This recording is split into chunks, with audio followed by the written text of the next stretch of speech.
Hello everybody, and welcome back to another windy day here at Reach and Reverie. If I waited until the wind died down around here, I wouldn't ever get anything done. So alas, here we are. So I did get the trees put in with Josh earlier this week, and today we got up really early and bermed the trees, prettied them up, made them look really nice, and our pH and water meter for the soil testing came in, and I tested the soil around each tree, and to our surprise, we have acidic soil around the trees and also in the garden. Our soil out here, we were pretty sure was alkaline. If you test the native ground, it is on the alkaline to neutral side of things. There are spots where the pH is around an 8. There's other spots where it's perfect, around 6.5 to 7.5. But we noticed that when we added the manure, broken down compost, to our soil as an amendment, it really made it a lot more acidic than what we had anticipated. So when we planted the trees earlier this week, we mixed in compost into the native ground to give the trees a little bit of nutrition, getting settled into their homes. And when I pH tested the soil around the trees, we were sitting at, depending on the tree, between about a 4, most of them were around 5.5 to 6, and then we had one tree, the Grimes Golden Apple, that is not going to need amendments at all.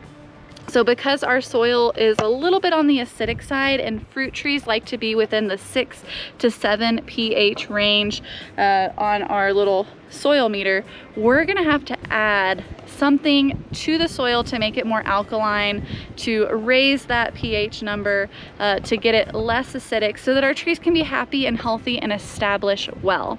What we're gonna add around our trees that we bermed today is lime. We're gonna add dolomitic hydrated lime at the base of the trees that had an acidic pH level.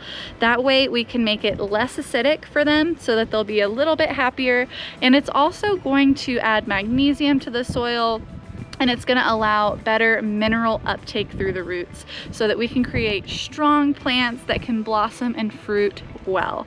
This is something that we're going to spread the lime around the trees, and in a couple months we'll retest the soil to see if we need to make additional adjustments. Ideally, we would not be applying the lime on a windy day, as it's not good to breathe in. But it is something that is organic, not really a chemical I worry too much about. I'm gonna apply it low to the ground so that it doesn't stir up in the wind as much. I tested the pH of each tree by taking my soil pH meter, and I stuck it in the ground about 3 inches. And I let it sit for 3 to 5 minutes on each tree to give it time to read the pH. And it also tells you moisture level, so it looks like we probably could water this tree. And you can see there we have a pretty perfect reading on this Grimes Golden Apple. So this apple tree, we are not going to add any of this lime to, but everybody else is going to get a little bit of a lime treatment. Now we are going to come back in another video and lime wash or whitewash our trees themselves, and we'll get into more on that video on the next one. So of course, stay tuned for more on that one. We decided to go with lime to adjust the pH of our soil. There's different ways that you can either raise or lower the pH, but because we already bought lime so that we can whitewash our trees, we're just using what we got. Here we are at the first tree in the orchard. This is our kefir pear, and we're gonna go down the line in the orchard, and what I'm gonna do to add this lime is we're just going to sprinkle it at the base of the tree. And this is something that you're going to want to water in so that it can soak into the ground. The other option is you can actually work it into the soil, but we're not going to do that. We don't want to disturb the roots of the tree we just planted. So we're just going to put it at the base of the tree and let it soak in. What we're going to do as well to help keep this from spreading and drifting anywhere we don't want it to be, is we're gonna come back in and put mulch over this to really hold it in place. I missed a spot. So now that I have the lime spread out around the base of the tree, I'm gonna come back and mulch around it to hold that lime in place, and then we're gonna come back and really water it in.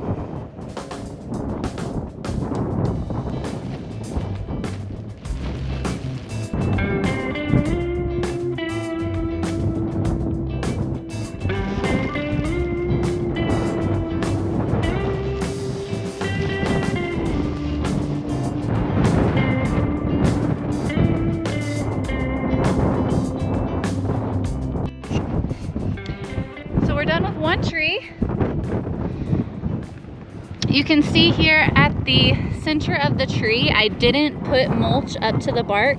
You can see the dirt, and so we're just gonna add just enough mulch to cover the dirt, but we really don't want mulch sitting up against the base of the tree because that will encourage moisture issues, which can create fungal and disease type issues. It also may encourage pests to get into the tree as well. Mulch is going to be able to add moisture retention to the soil and an insulative area to the roots, but it's also going to be protecting the tree by not being right up against it. I wanted to show you guys, before we cover all of the trees in lime and mulch, one extra tip when planting your fruit trees that can maximize their performance and extend the life of your trees. Looking at this Grimes golden apple here, you can see how we bermed around the tree. This is going to allow the water to soak in slowly and maximize the water that we put onto this tree. Instead of losing a lot of the water to runoff and evaporation, it's going to be local here and soak in. But what I wanted to show you guys before we get it covered up in mulch is we have a watershed here. What that means is this berm and this pit that this tree is sitting in is deepest around the edges of the berm, and it's pyramided up by the tree. We have the graft point of this tree where you can see there's a rootstock, which is some other variety of fruit tree, and then the tree we want grafted onto the top. You want this graft point to point north to avoid your tree from getting sunburned on the graft point and having more disease and weather issues. So we always point the graft point north when we plant fruit trees. And then also you want that graft point to be sitting about 2 to 4 inches above the soil level, which you can see here that we did. And then once you hit the soil level, we're sloping it away from the tree so that the water doesn't just sit right there on the roots to allow rot up against the tree. We're gonna let it soak in as we go. And as this tree gets bigger, we will expand this berm out to be wider to water more of the roots as the tree grows. Here's another example on our methyl plum where you can see the watershed away from the tree, and the berm is deepest around the edges so that the water, as we fill up the water around the tree, it'll slope out here where the roots can absorb the water, but it's not going to rot our tree.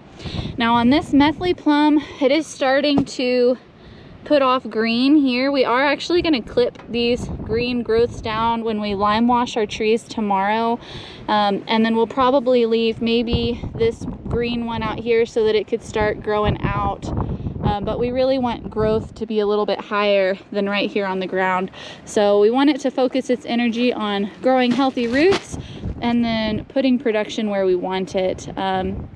So when we whitewash this tree, we're probably going to clip off this pretty green stuff right here and let it grow some green elsewhere. As I'm talking to you guys, Josh is working his tail off. You can see him down there. He's putting a bag of mulch by each of our trees. We do largely chip down a lot of our own mulch here on the property using mesquite that we have pulled out and dug out around our property. But this weekend we were on a time crunch and mulch was on sale right now. So I'm gonna get to liming the rest of these trees and mulching the rest of these trees And then we're gonna come back, and on the edges of these berms, we're gonna plant onions so that hopefully that will help deter pests from eating and choosing our trees as a nice, lovely snack, because we want to snack on our trees and not have pests snack on our trees. Josh and I are tag teaming it right now. He has been dumping the mulch in each of the piles, and then I already went and put the lime in each of the holes, and now we're gonna go back and just pretty it up so that they'll be ready to plant the onions and get this watered in.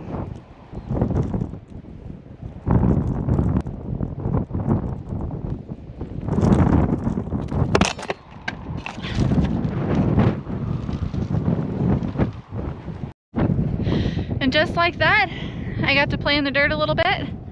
We got 12 trees bermed today, limed today to amend the pH on the soil. We added mulch, we watered it in, and now all I have to do is come back tomorrow and I'm gonna plant some onions around the top of this berm.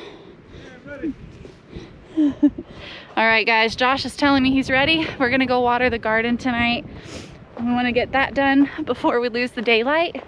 So with that being said, thank you guys so much for hanging out with us today. And we'll have to catch you guys on the next one, which is going to be tomorrow when I record that one, because we've got a lot planned this weekend. Almost forgot to say, don't forget to like this video, hit that subscribe button, that way you can stay up to date with everything going on here at Reach and Reverie.